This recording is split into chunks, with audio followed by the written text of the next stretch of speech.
Last time on Improv Tabletop, all of our heroes, all three of these members of this weird, wacky, dysfunctional family decided that they were going to go walking through a big old hole in the wall of the greenhouse, and some of them ended up in different dimensions, but one of them stayed in the same dimension. Turns out Ripper was right. There was different dimensions on the other side of that opening. Partially. Anyway, we got sent in 3 different directions. Safari Smith got taken back in time about 13 years to an old safari that he was on with some of his friends. And he was very confused, but they convinced him that he should go hunt after that prize cheetah, and his hunting instincts took over, and he decided he would go along with it. But he did notice that there was some stuff that was a little bit weird, a little bit different. The eyes of some of the trophies that they had captured were following him around. There are lingering spirits here, perhaps. And as they went off in search of the cheetah, one of Safari Smith's quote-unquote friends, Grunt Valentino, decided that it was his prerogative to take out Alabaster Worthington and begin his personal journey to sabotage Safari Smith. Meanwhile, in a separate dimension, Ripper was back at his high school prom, the very high school prom in which he went on a date with Esmeralda, the woman of his dreams. And despite all of the efforts of his friend Gregory Brontanium to try and sabotage his date with Esmeralda, his other friend Irving Churchill proved himself to be a true friend to the end and managed to prevent any sabotage. And Ripper and Esmeralda decided they were going to head away from this party to a very special greenhouse where who knows what's going to happen. And while all of this was going on, Maud was stuck in the real dimension. Oops. And she found herself in this big old den full of spiders of all sizes and varieties. And while talking with her 2 friends, Gerard, the quote-unquote flying badger, and Jerry the snake, the asp/boa constrictor, apparently. Yeah. These 2 friends had both been infected already by the fungus, and turns out that Jerry had been so overtaken by the fungus that he was ready to try and squeeze the eyeballs out of Maud's skull, in his own words. Mm-hmm. And so Maud decided to run away, but in so doing, in using the bandana that she'd been using to filter the spores out from getting into her mouth, using that to help get Jerry off of her, she exposed herself to the spores and found herself hallucinating in front of the old great tree. She heard a voice coming up from below the roots, asking her to join them. And when she accepted, a big old blunderbuss shot came up through the ground, shot Jerry the snake way off into the sky, and now Gerard and Maud are falling into the badger's hole. We have 3 people in 3 different places. What's going to happen next? Let's find out here in the world of Jumanji Falls.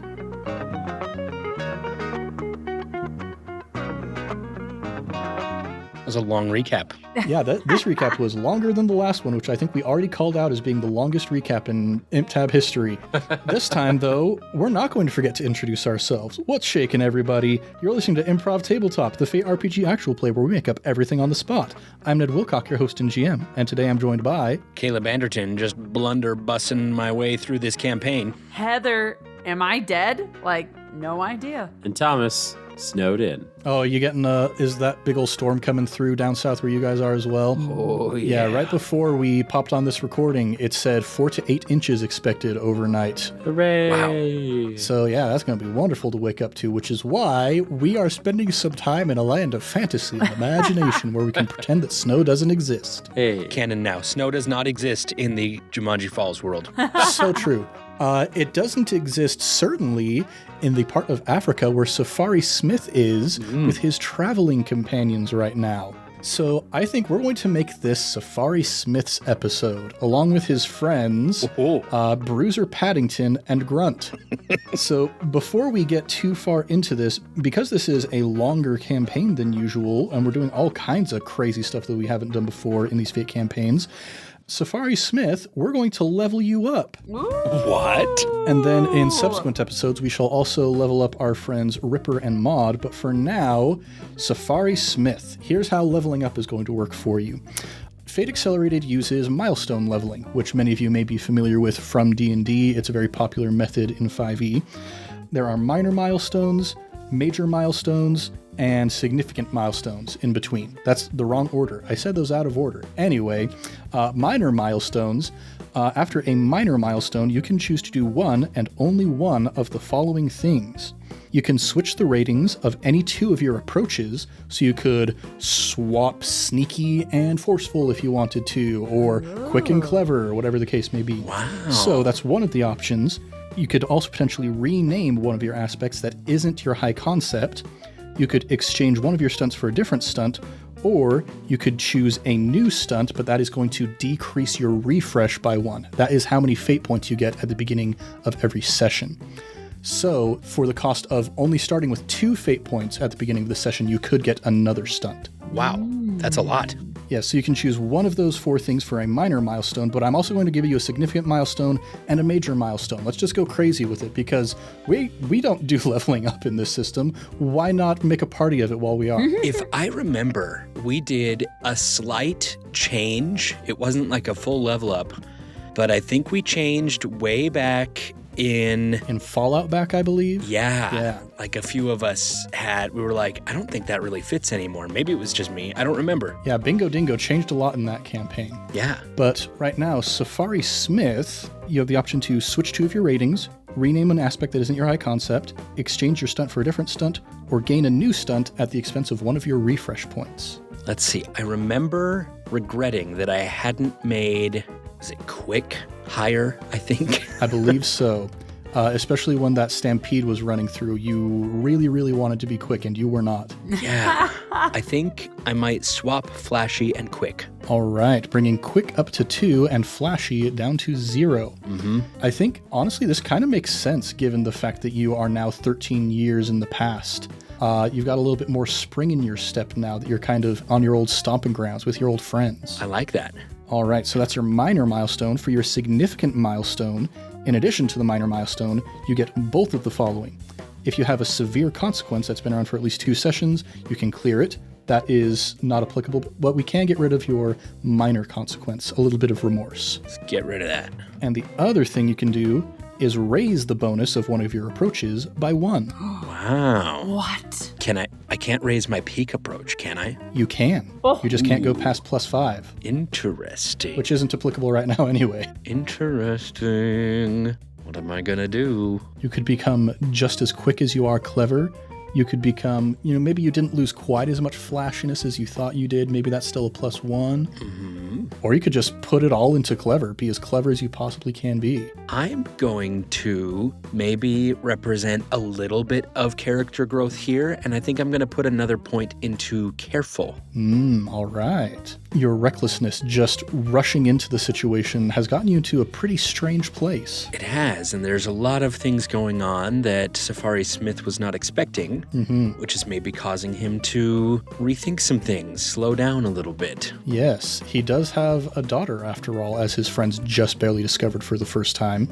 Yep. And now for your major milestone, you get to do all of the following in addition to your significant and minor milestones. You can take an additional point of refresh, which you can immediately spend on a stunt if you want to, or that also means that you just have 4 fate points at the start of every session.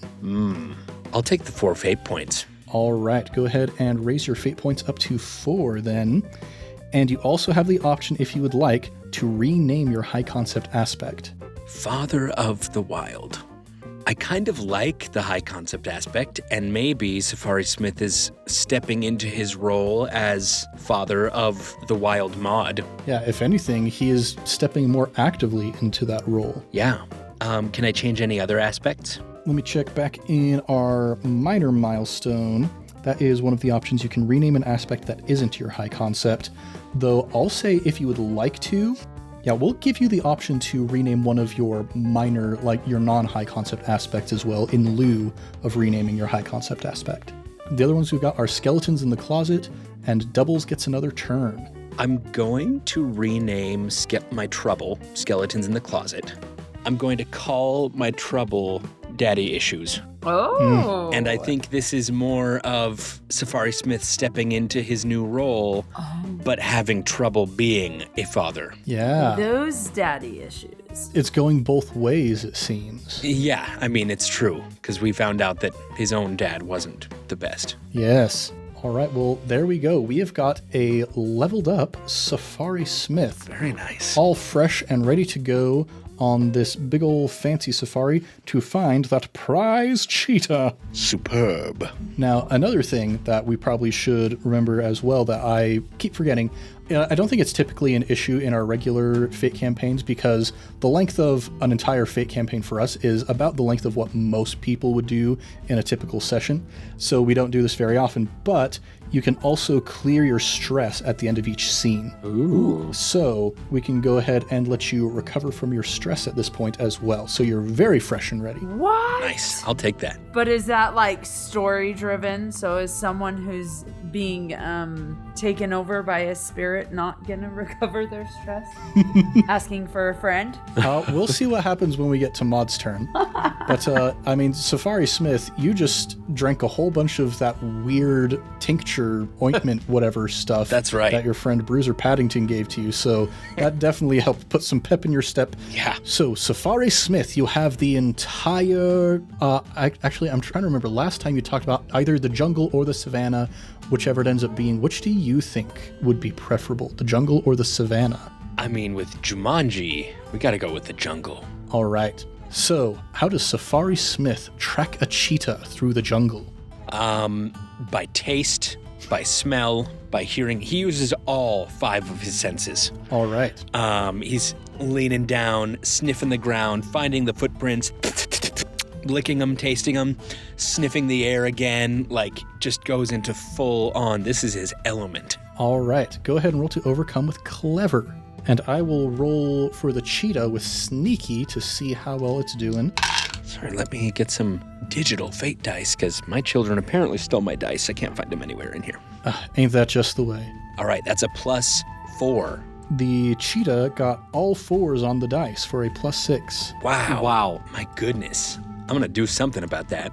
I have 4 fate points. Yeah. I mean, this is the point where Alabaster Worthington, if he were still alive, would be all like, "Come now, Safari Smith, surely you can do better than that." And in fact, in your memory, you remember him saying that, and you kind of pause, and you get a little distracted being like, where's Worthington? No time for that now, I've got a cheetah to find. Yes. I am going to invoke my high concept aspect. Father of the Wild. This is my domain. Yes. I rule out here. And I'm going to add 2 to that roll to bring it up to a 6. All right, so we are now tied. On a tie to overcome, you succeed at a minor cost. I'll take that. Yeah, I think what this is going to look like is you're sniffing, you're like picking up the little bits of broken twigs and sort of crumbling them between your fingers, listening for any sounds, and you get to the bottom of one tree and start looking your way up along it. And by the time you're like, okay, I know where the cheetah is, you look up right into the cheetah's face. And it's going to try and swipe at you. All right. That is only a +1. How would you like to try and defend? I'd like to defend with quick, my quick that is better now, and that's a +5. Ooh, very nice. Yeah, you succeed with style in defending. So not only does the cheetah not get what it wants, you gain a boost. And the boost I'm going to give you is back in my element. Yes, I like it. Man, so you're just racking up the boost here. You've got Eye of the Tiger, you've got Lingering Spirits, you've got Back in My Element, and you've got 4 fate points at the start of this session. So, man, Safari Smith is really set up for success here. I like that. Go Safari. So, yeah, you duck and roll out of the way, and you go skidding in like an Akira slide style thing in a 3-point stance, and you look up at the cheetah, and it yowls at you. Now, Bruiser Paddington and Grunt, that cheetah is there, and it is angry, and it's getting ready to leap out of the tree towards you guys. What would you like to do? I feel like Bruiser Paddington, I really imagine him to be kind of like Jane's father in Tarzan a little bit. That's how I imagine him to look, and kind of just dumb some of the time. And so I imagine him like putting up his dukes, how that dad does. Yeah. And Oh my goodness. and just being like, we got this. We can do it. You know, and like just hopping back from right foot to left foot with his dukes in front of him, not realizing what a big threat this is, because in the past, I think he thinks he's pretty big stuff, because in the past, Safari Smith has always like killed the animal for him and not always taken credit, been like, you did that, Bruiser, or like Throwing him a bone. yes, I think Safari Smith has always been there to like save him, and he's thought it was himself. So I don't think he feels in danger. All right.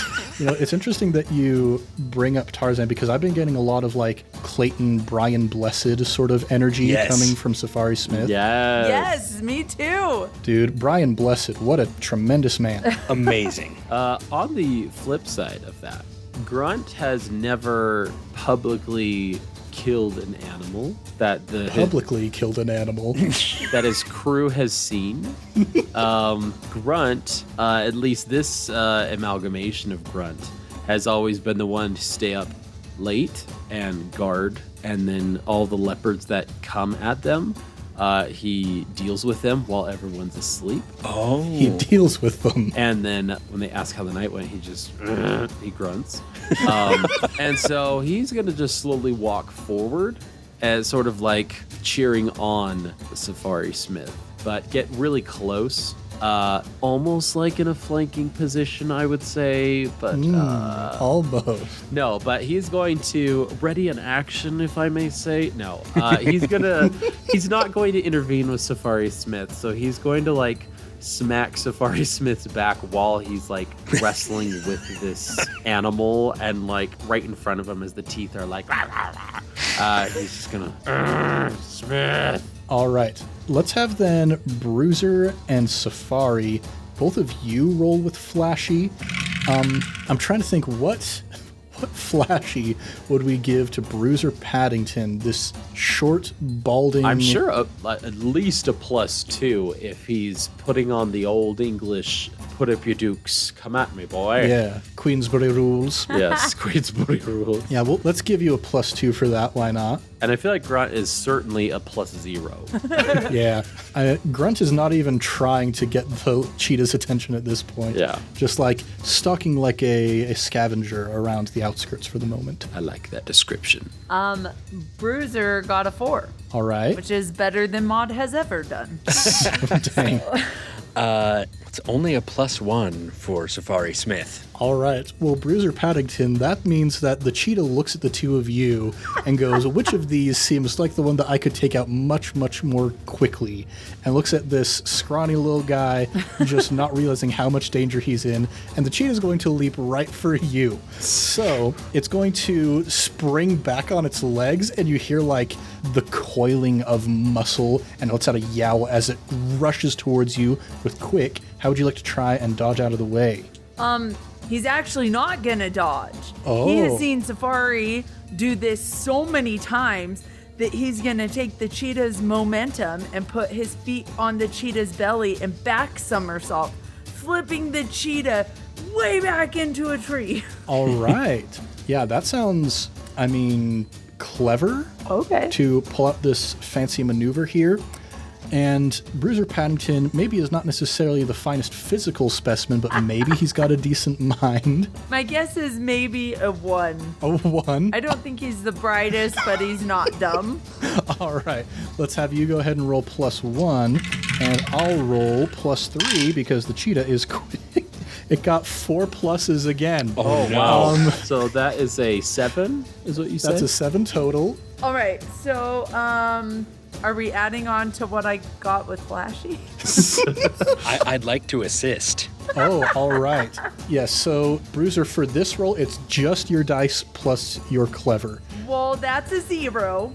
Okay, yes. Could I perhaps step in, because we've established that Bruiser has never had to worry too much because Safari Smith always kind of takes care of him. As the cheetah is springing forward, I've seen this tactic from the cheetah before. Not this particular one, but from others. And I want to grab the tail as he's going by and then swing it back into the tree. Okay. Wowie. That sounds, I think, either quick or forceful, both of which are the same for you. Yeah. So go ahead and roll +2 for that. Ooh, I rolled a -3. Wow. That is horrible. Yeah, I'm gonna re-roll that. I'm gonna spend a fate point. And you do have your boosts as well. Those each have a free invoke on them. Okay, I will free invoke back in my element. I've done this before. Yes, it's time. I've saved this little pipsqueak so many times. This is just like breathing to me, saving this guy. Okay, well, I rolled better. That's a 0 on the dice, so a +2. +2. Those free invokes, can I use them to just add to? You can, yeah, as long as you can narratively justify it. I forget what Eye of the Tiger was for. What was that? You drank that weird, like, lion liver, lizard skin, whatever stuff that Bruiser gave you last session. Heck yeah, that stuff has given me some extra pep. Yeah. So yeah, I'll bring that up to a +4. All right, +4 against +7. Ooh, I forgot the cheetah already rolled. Yes, Gosh. it's as good as he could have. Okay. Oh, goodness. I am going to use a fate point. Okay, Bruiser, go ahead. And he is going to invoke his high concept, which is secret martial artist. Yes, and. Yep, secret to everybody. And while he's like doing this and Safari is throwing the tail and everything, if possible, I would like to add 2 to his score by accidentally kicking the cheetah in the nuts. Yeah. And giving it, I don't know, less oomph. So Safari can grab him better? I don't know. Yeah, taking some of the wind out of the cheetah's sails, I would say. Man, I almost imagine this being secret martial artist is like so secret, even from Bruiser Paddington. He did not know that he had this ability in him. I love it. Suddenly, Neo, I know Kung Fu. It's like he's got the intersect in his brain. Yeah, that brings it to only 7 versus 6, so that's only 1 stress incoming on Bruiser Paddington. And this is where Grunt steps in. Okay. Yes. And he's gonna secretly take out some like claws that he's fashioned and like with a bone. Ooh. So like actual like cheetah claws Oh. into a bone. From all of those animals that he took care of in the middle of the night. Almost like iron knuckles, so to speak. Yeah. And he's going to go up behind Bruiser Paddington and he's going to slash at Bruiser Paddington to debuff this whole situation. Oh, no. And just be like, oh no, the cheetah got you. Okay, that sounds pretty sneaky to me. This is from one of my my concepts. This concept being just called sadist. Yeah, that seems very on brand. Yeah. So yeah, Grunt, go ahead and roll plus sneaky. Probably +2 sneaky. Probably +2 is what I would say. Okay, I was going to say +3 because that seems very much. No, I think to be- he's a +2. If it's I a mean- +2, if you say it's a +2, Thomas, I think that's okay. That's a 5 total. Wow. Oh boy. Oh no. Bruiser. So that brings it up to 12 against 6. Darn it. Oh no. Oh my goodness. God. Let me help you. So, like, I almost imagine there's this moment that's happening here. So, like, Safari Smith, you see your friend in dire danger, and you decide it's time to come rushing in to help. How did you two meet? Why are Safari Smith and Bruiser Paddington such close friends? Yes. Bruiser was on the streets in a little out-of-the-way town. Hence the boxing. Yeah. And was about to get into a bit more of a fight than he could handle. And Safari Smith took pity and stepped in and intimidated the baddies away with his blunderbuss. Oh, he just shot into the air. Yeah. That's how you get rid of the bad guys. Yep, and Bruiser's kind of followed him ever since. Absolutely. Yeah, I imagine this moment of like Safari comes rushing in, gives a glance over to Bruiser, and in like this slow motion, they both like nod and give each other a thumbs up. Safari, you grab the tail and start spinning, and you just spin around and around and around like an Olympic hammer thrower. And what you do not notice at that moment is Grunt coming up from behind. You're so caught up in what you're doing. And Bruiser, you feel, I mean, like, I imagine that Grunt, he's a sneaky guy. He's going to time it just right so that, like, right when the cheetah's claws are getting close enough, you go in for the strike. It's simultaneous from both sides. Bruiser, there's like an anime flash screen where it's all red in the background with the lines going across, and we see Bruiser go flipping head over heels through the air. How many times? 19 times. Bruiser! And so, like, you go flipping up through the air, you smash into the tree that the cheetah was hiding in just before Safari Smith lets go of the tail, sending the cheetah directly at the tree that it came from. Oh, no. So, Bruiser, you look up, you're just like, coughing and wheezing, wind knocked out of you, and look up just in time to see the most terrified looking cheetah you've ever seen in your life right in your face. So Bruiser's dead. Almost. It's just some major consequences is all. That's it. Well, so Bruiser Paddington, you open your eyes and you're just surrounded by clouds, and you're like, what on earth is happening? And you hear a voice, and it's Alabaster Worthington. Oh, no. Would you like a cup of tea, old chap? Oh. I was wondering where you were. Well, I didn't mean to do that much damage. Oh, So sad. now, Grunt and Safari Smith, you are the only two left. Get to say goodbye. I mean, I stumble over. I think Safari Smith is going to have a little Aragorn and Boromir moment here, even though Bruiser's already dead. Just kneeling and clutching his limp and lifeless body, thinking of all those times. They took the little ones. All those times where he's saved this guy and been there for him, and realizing he'll never get to do that again. And Grunt. He's so distracted. Grunt. This iteration of Grunt has been twisted by the spores, right? And so Grunt just sees this purple haze, and it illuminates Safari Smith's outline. And so Grunt just shuffles forward before his arms start to grow unnaturally long out of his jacket, and he starts to get unnaturally tall as like there's like this cracking motion of like as he's just growing in size as he makes these long steps towards Safari Sam, and like very mutated like, right? And the bone claw has now formed into his actual hand, and he now has claws coming out of the back of his elongated fingers and hand as he comes up to Safari Smith, and his grunt goes, Smith. Tears in his eyes, Safari Smith slowly turns around and looks up into this monstrosity's face. This is your fault.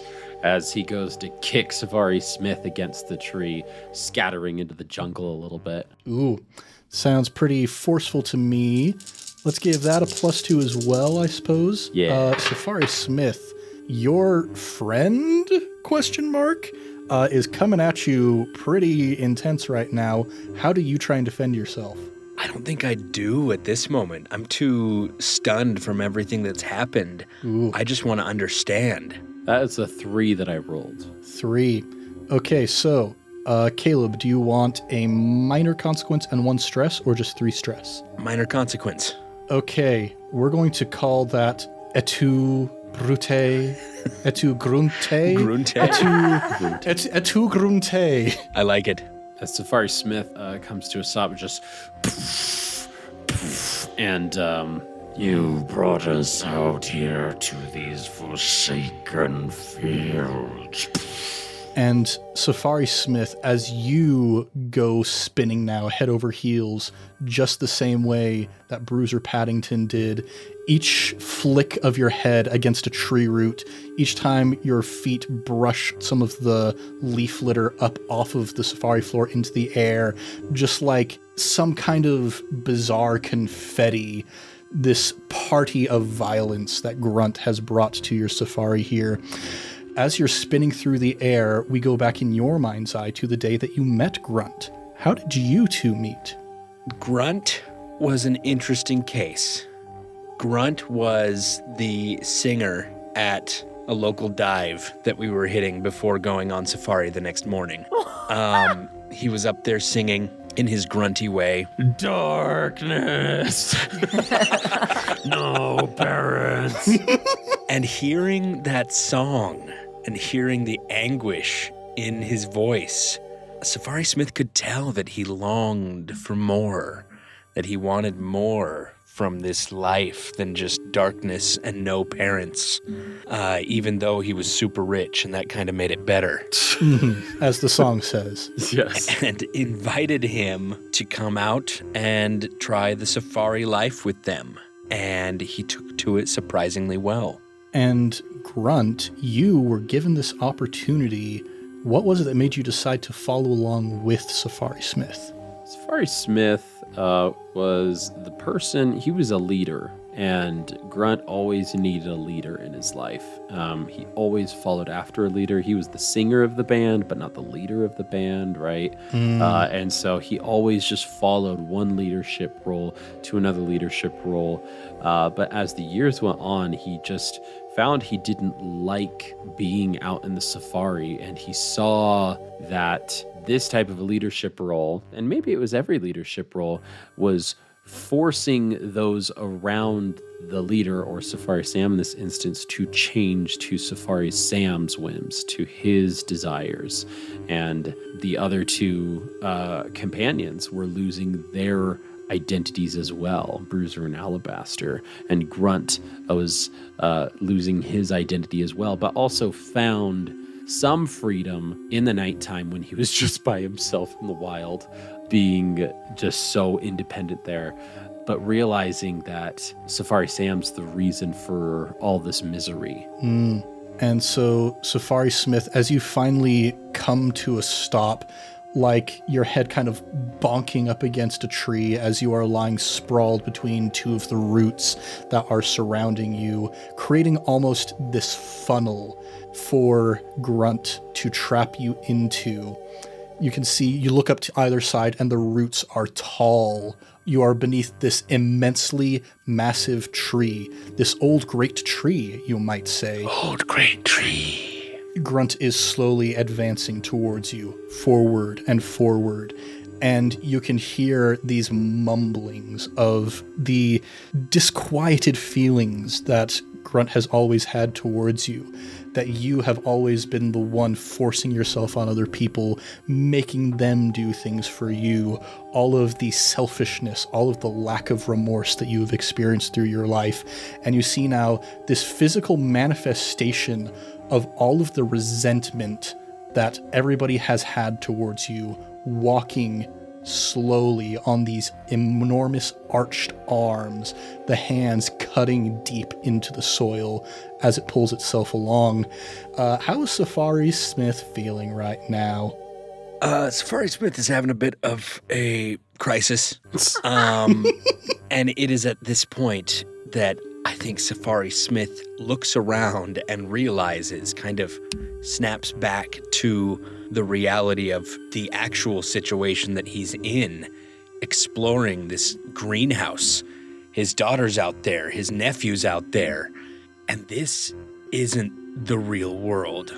And in a bit of a panic, he's not trying to hit Grunt, but starts blam, blam, blam, firing his blunderbuss into the air, into the tree, into the foliage around to try to, break through back to reality. Yeah, go ahead and roll to overcome with forceful, just firing off in all directions. As he's firing off, just slowly, while he's making that roll, just moving towards, just saying, No one can save you. You didn't save us.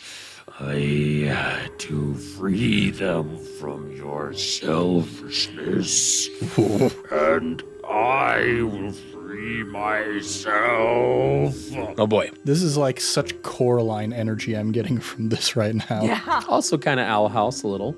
Yeah. Yeah. Oh, Yeah. man. Well, I rolled a -2, so I am going to invoke lingering spirits. Yes. And not only what I had previously thought to be the spirits of the animals that we had stuffed as trophies, I think maybe are the spirits of Safari Smith's parents that he buried here, that were sort of looking through their eyes.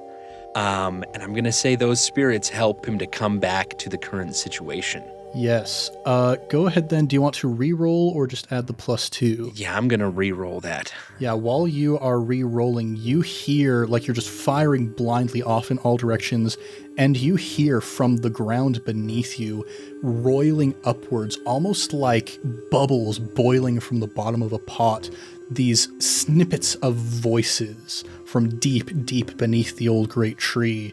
And eventually you begin to hear the entirety of the message, and you hear a voice saying, Son, you have been without us for so long.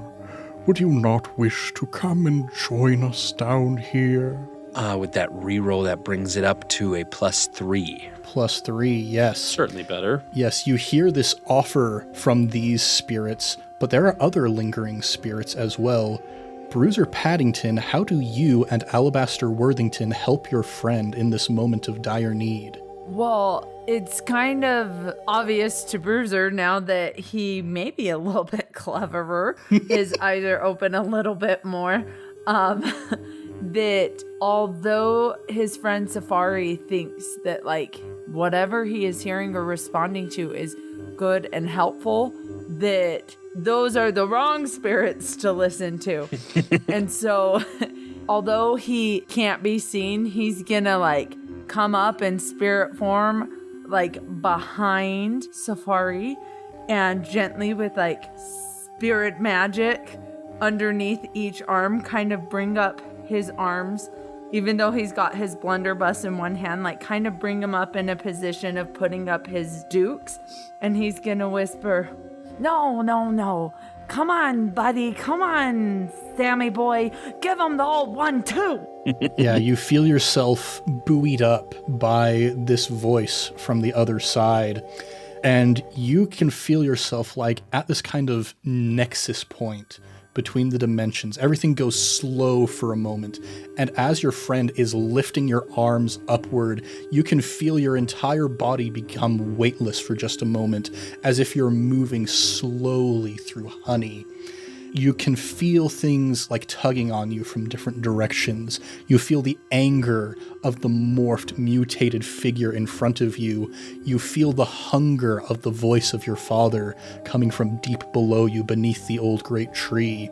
And you feel a third light kind of tugging at you from a different direction.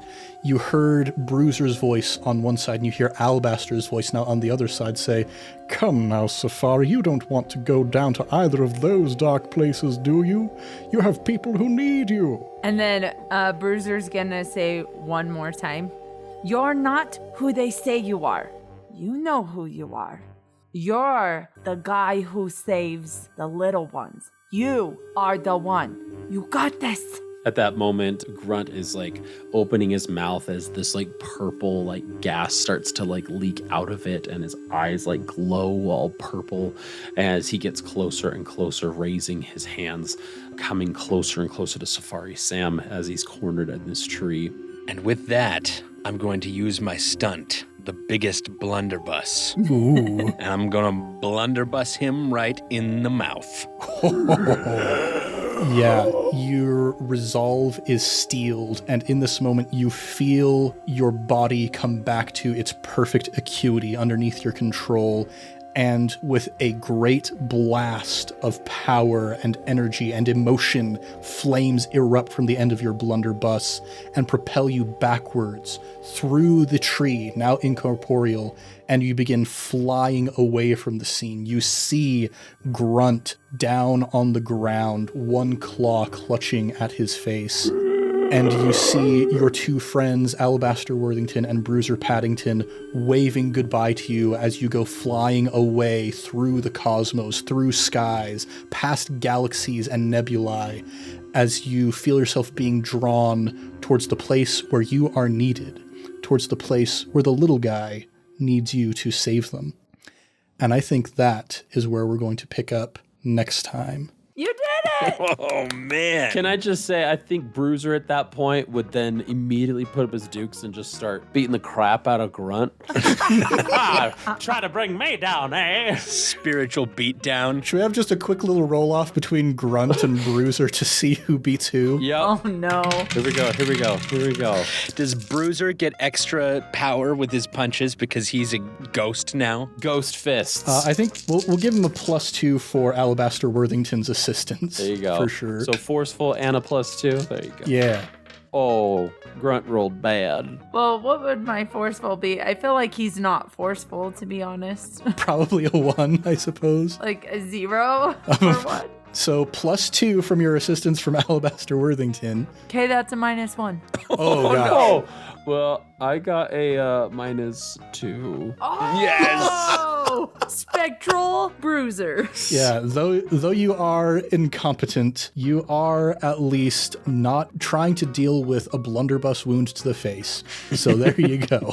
And he just like jumps on him, and so does Alabaster, and they're just like smashing him into the ground. Alabaster's pouring the poison down Grunt's mouth, just like, ah! Oh, man. Well, look at that. Character growth, everybody. And a level up. Man. That was awesome character growth from someone who, at the beginning of the campaign, I was like, yeah, he's gonna be my mortal enemy. And now I'm like, he's not terrible. Yeah. I'm excited to see how this plays out when Smith gets back to his family. Oh, yeah. Yeah, but we have a different person to focus on next time. We're going back to the prom next time.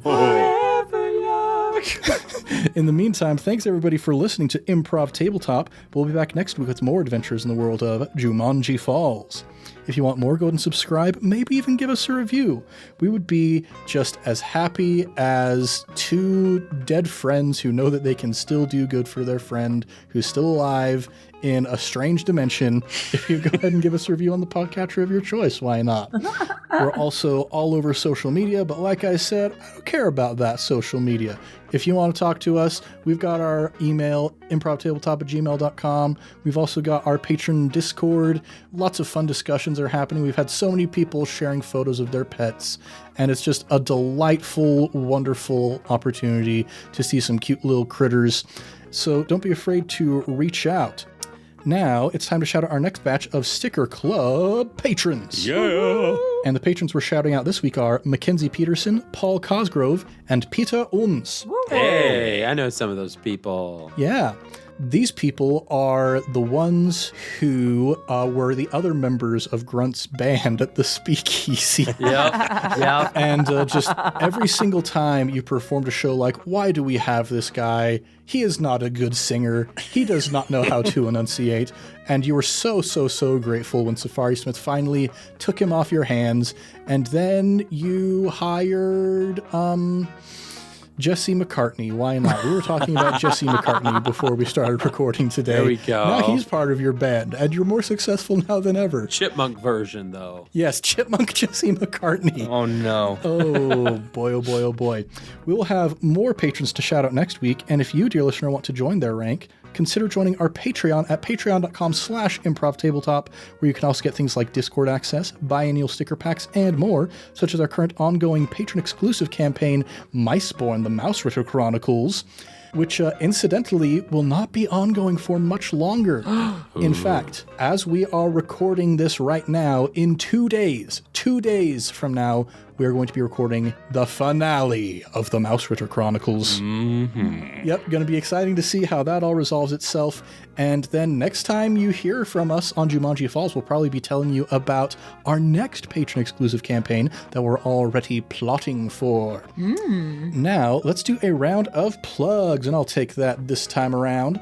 As always, we've got our affiliation with fanrolldice.com. If you want some cool dice, at the time we're recording this, it's almost Valentine's Day. That's not going to matter for the rest of you when you listen to this in the future. If you like St. Patrick's Day. Yeah. And you need some dice. The point is that Fanroll Dice often does holiday-themed boxes. They've got like this Valentine's-themed heart-shaped mystery box going on right now where you can get this cool box. And it's not full of chocolate, it's full of dice. And which would you rather have? Chocolates that you eat once and they're gone, or dice that you can roll and hoard for the rest of your life and maybe get stolen by your children when you're not looking. Mm-hmm. Or also eat. But we don't endorse that. Yeah, if you want to eat your dice, that is your own prerogative. I have many dice that look so tasty, and if they were candy, they would be gone in a heartbeat. You know what? Don't eat your dice. I'm rolling back on that. Don't eat your dice. Yeah, don't eat dice. Oh, boy. Stay in school, kids. Let's see. We also have our sister podcast, I Cast Fireball, which is a D&D 5e actual play, currently going through the campaign Skull and Shackles. Hey. So much cool stuff going on over there. We're going on treasure hunts.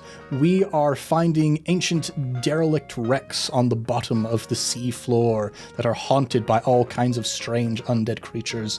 It's a grand time. Speaking of level ups as well. Yeah, we do level up in iCast Fireball, contrary to the beliefs of our editor for iCast Fireball. So yeah, if you want some grand old fantasy pirate shenanigans, go check out iCast Fireball.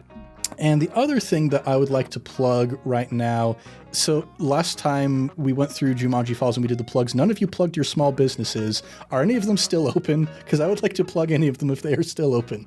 Mythic Prince has a website. Yeah. You can go take a look for cool, popular 3D prints. Yeah. Mostly dragons, because dragons be cool. Yes. Thomas is making all kinds of cool stuff. I helped him with his booth at a market down where he lives for one Saturday, and he's making some really cool stuff. So if you want some cool 3D prints, go check out Mythic Prints and admire the wonderful logo. Who made that logo? My. What? Oh, also, I hope in a few months' time to actually finish printing my board gaming table as well. Nice. So I'll hopefully have stuff up on there in a few months' time. Oh, yeah. Very, very nice.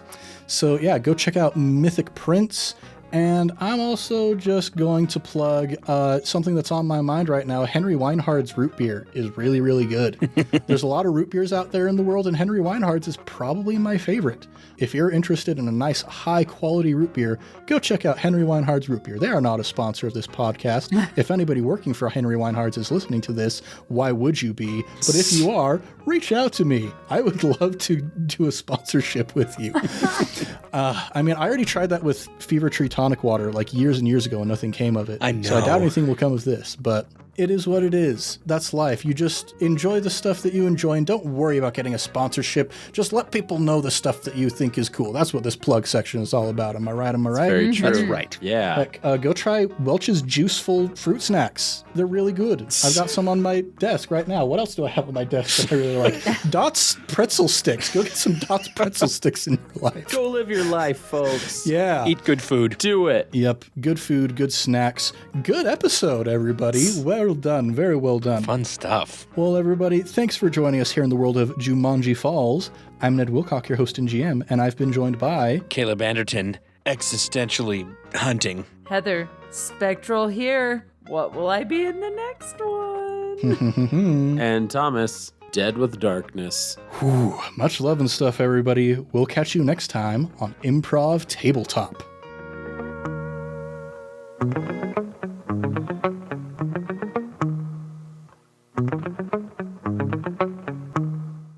Dude, I was playing Mario Kart with Connor and a couple of the other lads a while back, and Connor was like, hey guys, you want to have some real fun? we're going to do all blue shells. Oh, Nothing but blue no. shells. And it was the most insane, chaotic, like there's no way to strategize No. when the only item you can get is a blue shell. That's horrible. And like, because the only item you can get is a blue shell, there's a lot of blue shells because you're picking up items pretty frequently. And you're constantly trying to not be first place. Yeah. Yeah, you really want to be in like second until the very end. You have to like try and figure out, okay, what's the last item pickup in the entire game? And then you have to try and time, okay, I'm going to pick mine up just in time to be, it's insane. It's insane and horrible and actually surprisingly fun.